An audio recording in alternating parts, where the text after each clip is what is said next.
This is Scott from Scalpel Senior Trader, and this is the lesson on the SI indicator subchart settings. The subchart is the granddaddy of everything that I'm doing that drives my trading. So very important. Take a second to read this risk disclosure.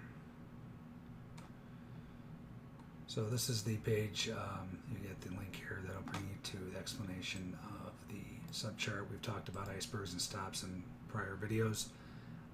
This basically is just telling you that the subchart is giving you accurate detection of the iceberg order, stops orders execution.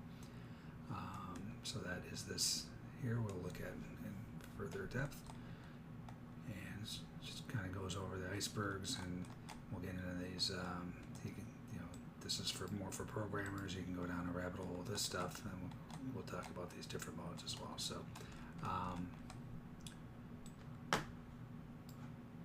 So first and foremost, you need to be able to download this subchart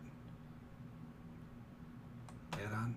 So what you want to do here is when you have Bookmap, well, first of all, here is the download. You click on that, and it will download on your computer. And then what you want to do is come to, this is of course too small. So you come to these three rectangular boxes, click on that. And mine's already added, but what you would do is come down here, hit add, and then it'll show you on your download. Where's download at? There we go.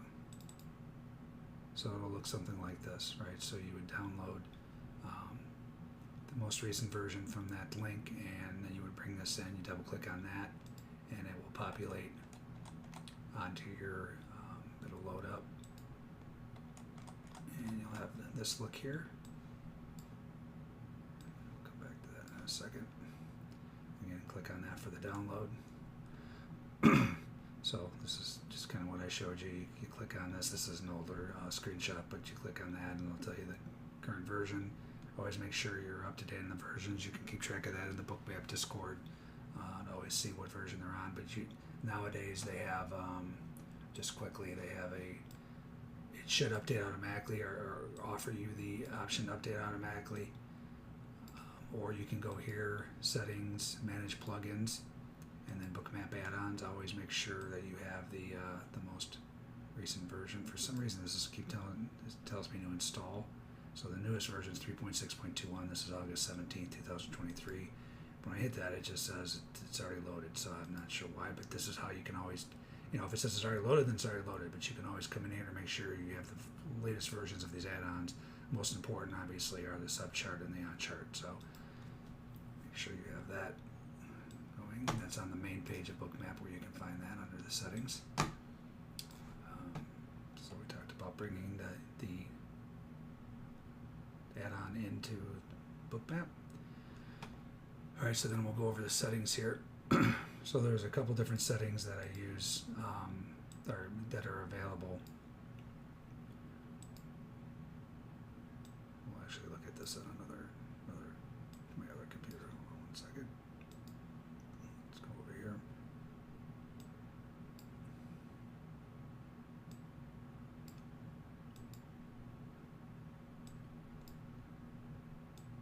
So these are all the different modes that you can use. I use reset mode. So there's you can read up on all these different types of modes that you can view this information, and we'll watch kind of how this stuff changes when I change these modes, right? So you have some sliding, exponential, reset, some same side. So some of these are worthless to me as a day trader. I used to use exponential, and that is more of a, actually let's just look at the icebergs right here right now. So that's this right here. So if I have it in exponential mode, this is a decay mode, where it'll decay half-life over a minute. Again, you can read all about these in here. I don't want to get too technical on you guys. Just be very basic, but that's all here. So the decay rate, I don't use this anymore. I used it originally because that's basically all they had back then, but I moved on to reset. So you just need to know the difference between reset and sliding is the next best thing. I used to use sliding, and then they had a bug in it, and I switched to reset. But reset is just showing you there's some separators here, right? So reset is showing you, get this over a little bit. So it basically resets. So as the iceberg's coming in, it'll reset at your clock on your computer's minute mark, right? So draw here, so you can see there right at 6:40. So this started here, and it resetted at the 6:40 minute, 6:47 mark. So that's not truly indicative of what's really coming in because it can keep going. But if you know once it resets, and if it keeps coming in, you're going to see the next spike, and then that'll last for however long that you have this set for on the clock, right? So if you had 10 seconds, right, if I change this to 10 seconds, so you can see it'll reset on the clock 10-second mark, right? 6:46:50. So, but you can see if I have it 10 seconds, then it has two little blips here that reset it every 10 seconds. So you get 2:30 and 4:77. So then you'd have to add these up, and so a great rule of thumb that I use 10 seconds for my stops. That's probably too long. You can play around with it. That's what I've used for years. You could probably knock it down to a second or two because stops are pretty instantaneous. But I just don't want to be in the situation like this where I'm, over. If I have it at a second or the iceberg's at 10 seconds or a minute, less than a minute, then I'm sitting here trying to add up. I'm trying to trade, right? I'm trying to get these zones drawn and trade. I don't have time to sit here and add up. Okay, what was this blip? What was this blip? So you come in here and you just, you have it for a little longer period just so you can judge. And a lot of times, this is getting very technical, and we talk about on these other videos about drawing the zones. You want to basically draw the zone. You want to incorporate all the prices that happen in the spike. Well, technically what's going on here is you get the spike, and then this plateau is just carrying on for a minute. There's no new iceberg. So you technically could draw this, this zone a little tighter. Here it is on the on chart, and prices just kind of went a little bit above there and a little bit below there. So you could narrow this zone down. From my experience, it's, the worst case scenario is you widen out the zone a little bit. And there's going to be instances where you see this and you're like, oh, okay, that stopped there. I don't need to include where this plateaued. And then all of a sudden I'll go like this, and you're like, oh, well, now I got to sit there. And you're spending all your time like trying to find these plateaus and the price, and you just make your life a lot easier. Like we talk about in the drawing zone section, I just incorporate the prices that happen in the spike. But you can play around with it. Again, I tell you guys all the time, this is the science. The art is how you trade it. You can change your times, you can change your thresholds, so on and so forth. I'm showing you what I use to trade. It's been successful for 5 years. So you can elect to use what I use or curtail it for your own use. So again, I have reset mode. The sum and the sum same side, you can read about that. That doesn't help. The sum just literally sums up the icebergs for the day. Let me show you what this looks like. It's worthless to me. Bruce from Bookmap loves it. I don't know why, but that it tells me nothing, right? So it's like you can see the blips there, but it just doesn't. That doesn't help me draw zones. It's not a tradable event or thing for me. So all you need to know is I use reset. If you want to use sliding, you can do that as well. I'll just show you the difference in the sliding here. It's not easy on this other computer. 1 second. So if I switch this to sliding, you'll see the difference here. So sliding, what you need to know is sliding will draw the event from 1 minute from when it started, right? So that's the difference between reset and sliding. Reset stops at the minute mark every minute, so it'll do that, and then you can see if a new one comes in. I like that because then you can just add them up or put them together if you get blip and blip, right? But sliding mode is when it counts. I have it at a minute, so it will keep track. It'll just draw across for a minute from the time that this started till it ended, right? So it's a little different look.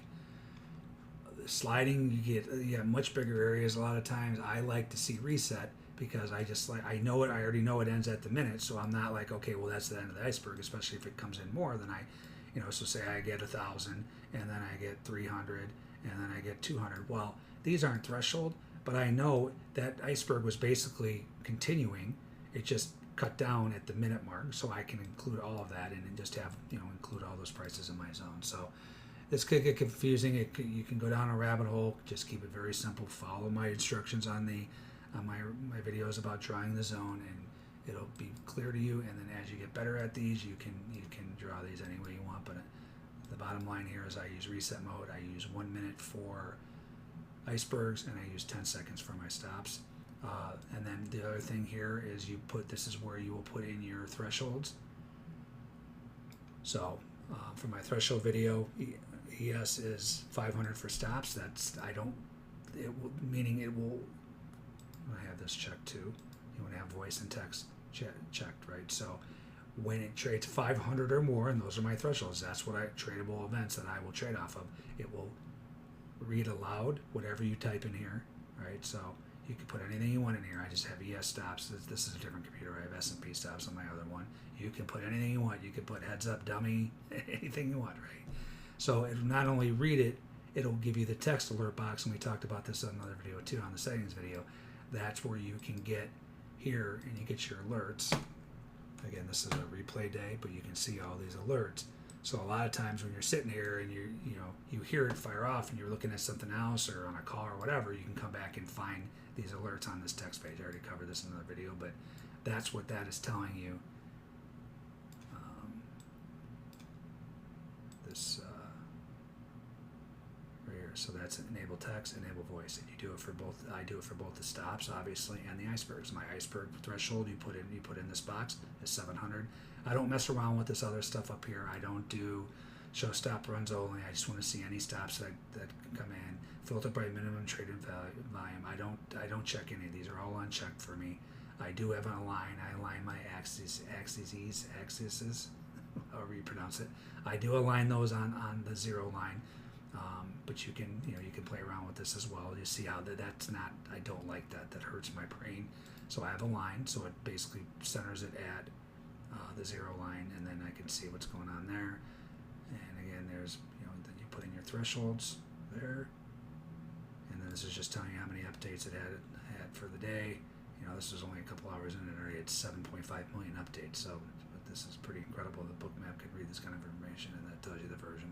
I obviously have to update my version on this computer from what I was showing you. So that is that. And let's see what else I have here. Yeah, so I go over this. This is also printed in the PDF file. Like I said, here's their times. Here's the reset mode. You can make whatever color you want. The thresholds, and then I check both of those. Make sure both of them are checked for sound and text. And then this talks about the modes again. I'm using reset, and that resets on the minute. So that's why also, like if you're in my trade room or you're talking to a friend that has different amounts, right, that's looking at the same thing, their computer clock may be off by a couple seconds. So they're resetting at the minute. You're not. That's why it's different. And I remember sliding is a full whatever the time period you give it. It'll keep drawing that line until the minute is up from when it started. So two different looks, but you can mess around with both to see what you like better. But I'm using reset currently. And that's it for this video.